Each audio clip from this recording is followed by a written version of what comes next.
नमस्कार। आज हम एक बेहद दिलचस्प और महत्वपूर्ण विषय पर चर्चा करने जा रहे हैं, वो है नेचुरोपैथी। इस विशेष कार्यक्रम में डॉक्टर उज्जवल चौधरी जी हमारे साथ जुड़े हैं। आपका बहुत बहुत स्वागत है। बहुत बहुत धन्यवाद मैम। तो श्रोताओं, आज के इस कार्यक्रम में हम जानेंगे कि नेचुरोपैथी कैसे काम करती है, इसके क्या लाभ हैं। साथ ही हम आपको कुछ सरल और प्रभावी प्राकृतिक उपाय भी बताएंगे जिन्हें आप अपने दैनिक जीवन में शामिल कर सकते हैं। तो बने रहिए हमारे साथ और जानिए कि कैसे आप नेचुरोपैथी के माध्यम से अपने शारीरिक और मानसिक स्वास्थ्य को एक नई दिशा दे सकते हैं। तो सबसे पहले मैं आपसे ये सवाल पूछना चाहूंगी कि नेचुरोपैथी जो है वो क्या है? ये भारत की एक प्राचीन चिकित्सा जिसको हम बोलते हैं आज की भाषा में, ये एक सबसे पुरानी विधा है। समय के साथ में परिवर्तन होते गए, विधाएं बदलती गई। उसके बाद में धीरे धीरे प्राकृतिक चिकित्सा के बाद में आयुर्वेद ने उत्पत्ति ली, होम्योपैथिक ने ली, यूनानी ने ली। उसके बाद में वर्तमान समय में जिसको हम एलोपैथी बोलते हैं। तो इस प्रकार से ये चीजें, जमाना बदलता गया, चीजें बदलती गई, धीरे धीरे रोगों के अंदर वृद्धि होती गई और समय के साथ साथ में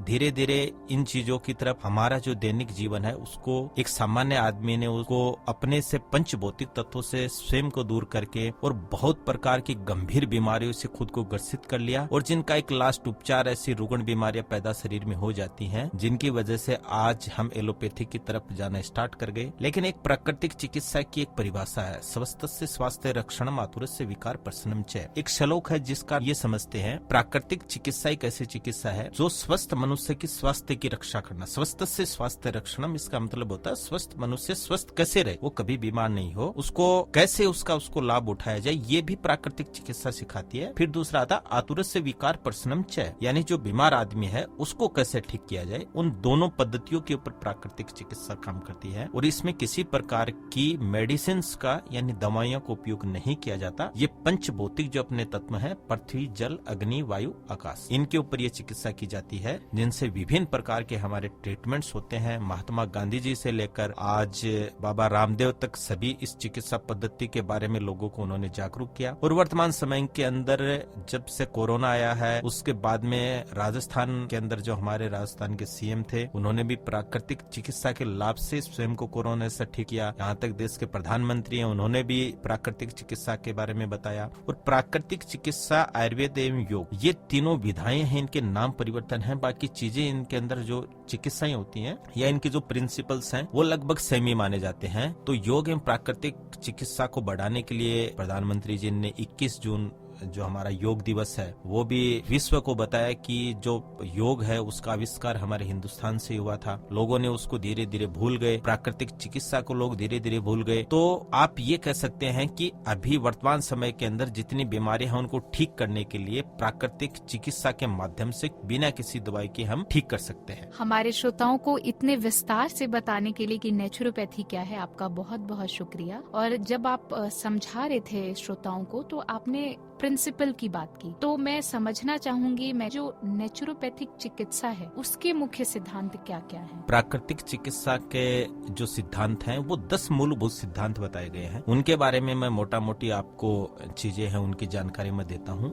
सबसे पहले प्राकृतिक चिकित्सा ये कहता है कि शरीर के अंदर जितने भी रोग पैदा होते हैं वो रोग किसी के शत्रु नहीं होते, अपितु उनको मित्र बोला जाता है। कैसे? जब शरीर में किसी प्रकार का कोई रोग पैदा होता है तो प्राकृतिक चिकित्सा ये मानती है कि शरीर के अंदर विजात वे तत्व होते हैं, उनके उत्पन्न होने से वो शरीर के अंदर पैदा होते हैं और वो विजात तत्व जो होते हैं वो हमारे शरीर के अंदर सर्दी है, जुकाम है, उनके माध्यम से वो शरीर से बाहर निकलते हैं। जैसे शरीर के अंदर कफ दोष की वृद्धि हो गई तो कफ दोष बढ़ने से हमें जुकाम होगा। जुकाम जब होता है तो हमारे शरीर से कफ बाहर निकलता है। तो अगर वो कफ हमारे शरीर के अंदर संचित रहेगा, अंदर इकट्ठा होता रहेगा, तो शरीर के अंदर कफ दोष से रिलेटेड जो हमारे आगे आने वाले समय में है, जिनको अपन रुग्ण क्रोनिक डिजीज जिनको हम बोलते हैं, वो उनसे संबंधित जो रोग है वो रहेंगे। जैसे आगे जाके एलर्जी की शिकायत हो जाएगी, कफ दोष की हो जाएगी, अस्थमा हो जाएगी, क्योंकि वो कफ अंदर जमा रहता है और उस समय के साथ साथ में वो क्रोनिक डिजीज का रूप ले लेता है। इस कारण अगर हमारे शरीर के अंदर जो रोग आते हैं, जो तीव्र रोग जिनको हम बोलते हैं, जैसे सर्दी है, जुकाम है, वोमिटिंग, उल्टी है, जैसे आपने कोई भी अपथ्य आहार का सेवन कर लिया, अपथ्य का मतलब आपके शरीर के लिए जो उपयोगी नहीं हो, जैसे आपने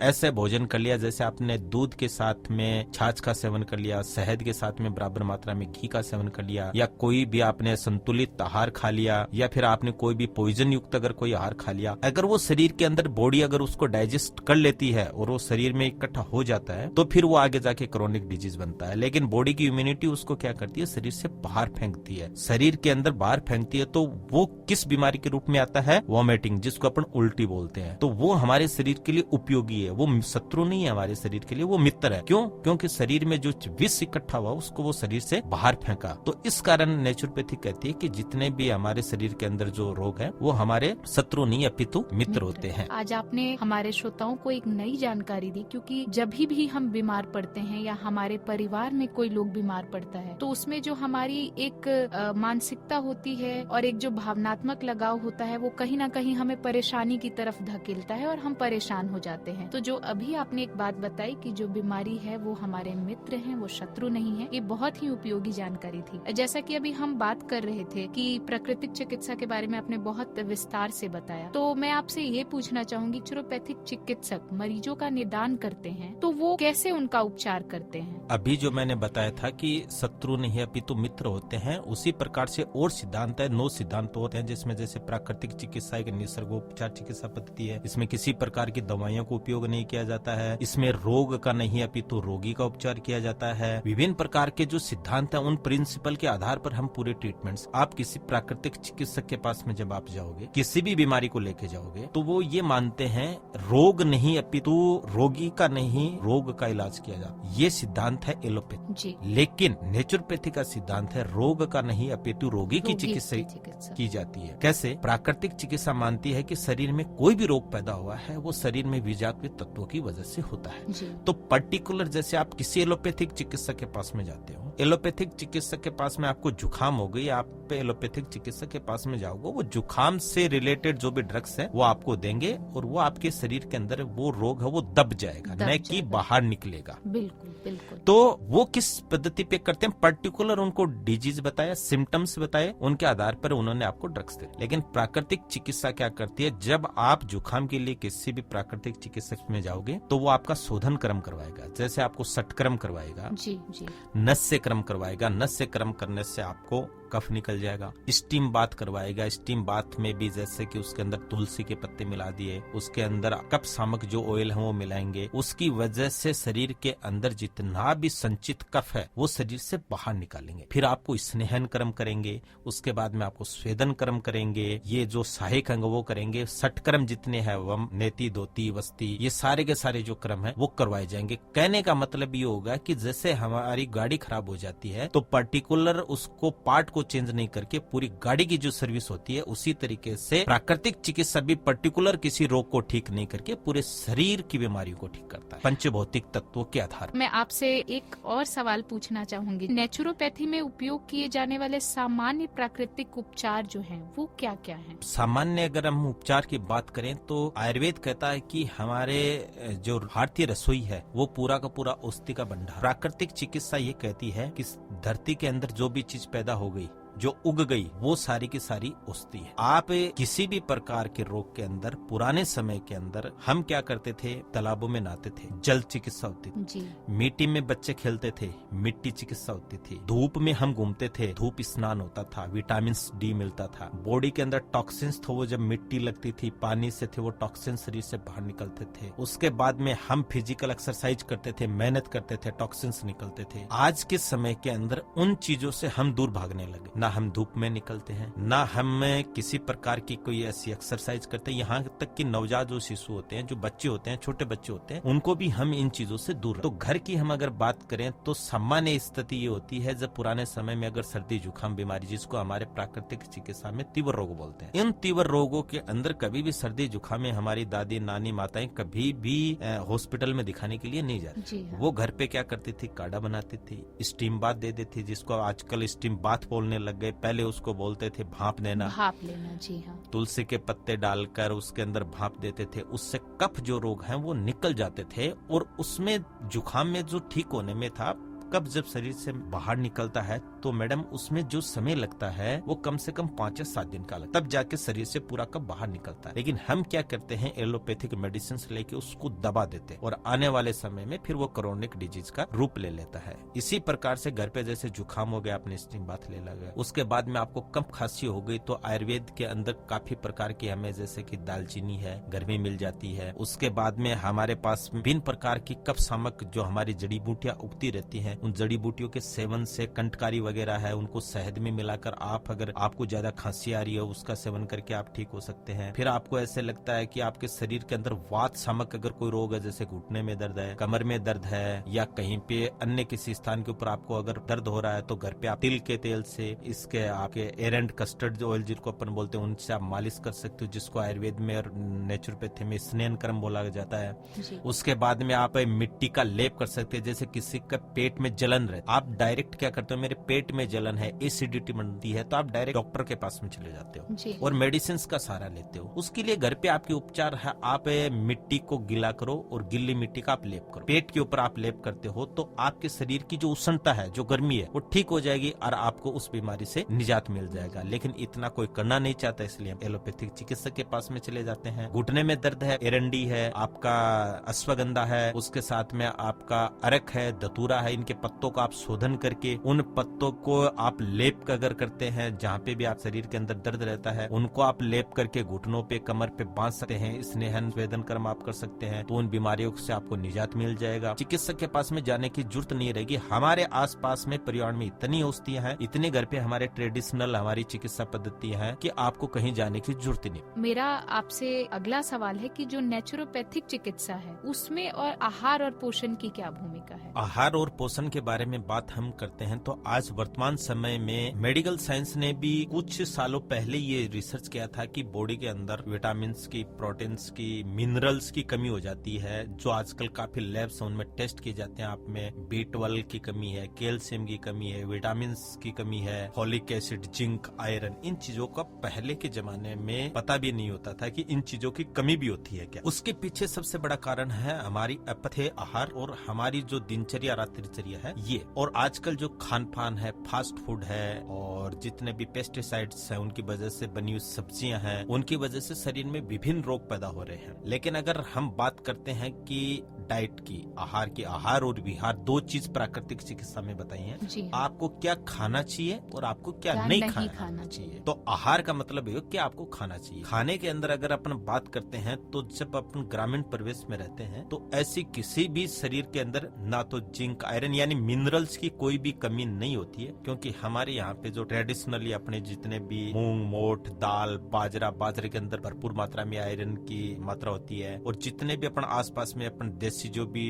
भोजन खाते हैं, केर है, सांगरी है, जो लोकल की बात कर रहा हूँ, बाकी जैसे कि देश और काल, मनुष्य की जहाँ उत्पत्ति होती है, प्रकृति का निर्माण उसी के अकॉर्डिंग होता है। जैसे कि मेरी यहाँ पे अगर जन्म स्थान यहीं का है तो इसके अकॉर्डिंग मेरे शरीर के अंदर प्रकृति का निर्माण हुआ है। यहाँ पे पैदा होने वाली, इस जमीन में पैदा होने वाली हर प्रकार का अनाज मेरे स्वास्थ्य के लिए उत्तम है। न कि आप नॉर्थ इंडिया में अगर आप जाओगे तो वहाँ का जो अनाज है वो मेरे लिए अपथ्य है, क्योंकि मैं जिस देश में जन्मा हूँ वो उस देश के अकॉर्डिंग वो अन्न नहीं है। तो आप डाइट इसी प्रकार की लीजिए जो आपके देश और काल के अकॉर्डिंग है। जैसे अनूपपुर, जंगल, दो प्रदेश बताए गए हैं प्राकृतिक चिकित्सा में, ठंडे स्थान और गर्म स्थान। गर्म स्थान में जो चीजें पैदा होंगी वो गर्म स्थान में पैदा होने वाले व्यक्तियों के लिए तो वो आहार रहेंगी और दूसरों के लिए वो विहार रहेंगी, वो उनके शरीर के अनुकूल नहीं है। तो आप जिस स्थान पे पैदा हुए उसके अकॉर्डिंग आप सुपाच्य, अब प्राकृतिक चिकित्सा में ऋतुओं के अकॉर्डिंग आहार बताया गया। हम क्या काम करते हैं, जो गर्मियों में खाने वाली चीजें वो सर्दियों में खा लेते हैं, सर्दियों में खाने वाली चीजें हैं वो आप गर्मियों में। अभी आपने देखा होगा पहले आम जो था, हम भी बच्चे थे तो इंतजार करते थे हम कि कब गर्मी का मौसम आएगा और हम आम खाएंगे। अभी आप बाजार में जाइए, देखिए सर्दियों के मौसम में भी आम मिल रहा है। यही तो सबसे बड़े दुर्भाग्य की बात है कि आजकल कोल्ड स्टोर है, बहुत सारी संसाधन चल गए जिनकी वजह से उस ऋतु के अकॉर्डिंग प्रकृति ने जो चीज बनाई है, जैसे मूली है, मूली को सर्दियों के अंदर प्रकृति उसका निर्माण करती है, नेचुरल प्रोसेसिंग से अगर मूली है वो सर्दी में पैदा, लेकिन गर्मियों में आपको सलाद के रूप रूप में मूली मिल जाती है। बिल्कुल। और वो मूली जब आप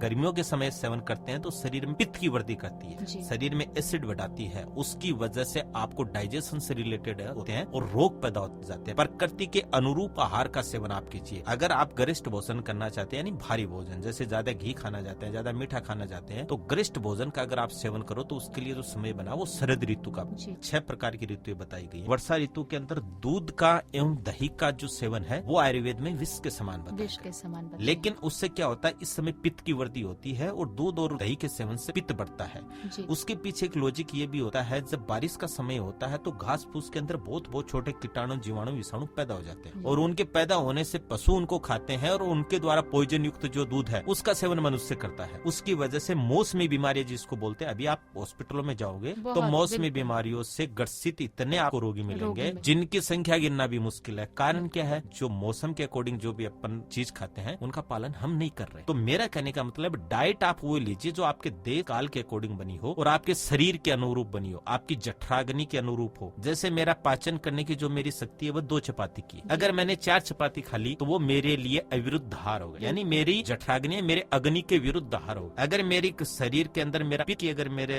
शरीर की जो प्रकृति वो पित्त प्रकृति है और मैंने पित्त को बढ़ाने वाली ज्यादा एसिडिक चीजें अगर मैंने खा ली तो वो मेरे प्रकृति विरुद्ध आहार होगा। तो इस प्रकार से हम विरुद्ध आहार का सेवन नहीं करें। आपकी आयु, आपकी कितनी आयु है उसके अकॉर्डिंग कितना भोजन लेना चाहिए, कौन कौन सी चीजों का आपका सेवन करना चाहिए, उसके अकॉर्डिंग आप कहाँ जन्मे हो, आपका कौन सा जन्म स्थान है जिसको अपन देश बोलते हैं, कौन से समय के अंदर कौन सी चीज आपको खानी है, ऋतुओं के अकॉर्डिंग आहार का अगर आप सेवन करोगे तो खुद भी स्वस्थ रहोगे और आपकी आने वाली जो पीढ़ियां हैं उनको भी आप सुरक्षित रख पाओगे। तो मैं आशा आपके चैनल के माध्यम से सभी श्रोताओं से ये करता हूँ कि आप ऋतु के अकॉर्डिंग और जो आपकी धरती पे जिस स्थान पे आप रहते हैं, जहाँ पे चीजें उगती हैं, आस पड़ोस की हर एक चीज है वो औषधि के रूप में है, उनका ज्यादा से ज्यादा सेवन करो। तो श्रोताओं, देश काल के अनुरूप ही आहार आप लीजिएगा, यही आपके स्वास्थ्य के लिए अनुकूल है। मैं एक अंतिम सवाल आपसे पूछना चाहूंगी कि जो हमारे श्रोता हैं वो अपने दैनिक जीवन में कौन से सरल नेचुरोपैथी का अभ्यास शामिल कर सकते हैं? दैनिक जीवन में आप जो सवाल मुझसे किया है वो अभ्यास जो है वो हमारी माताएं, हमारे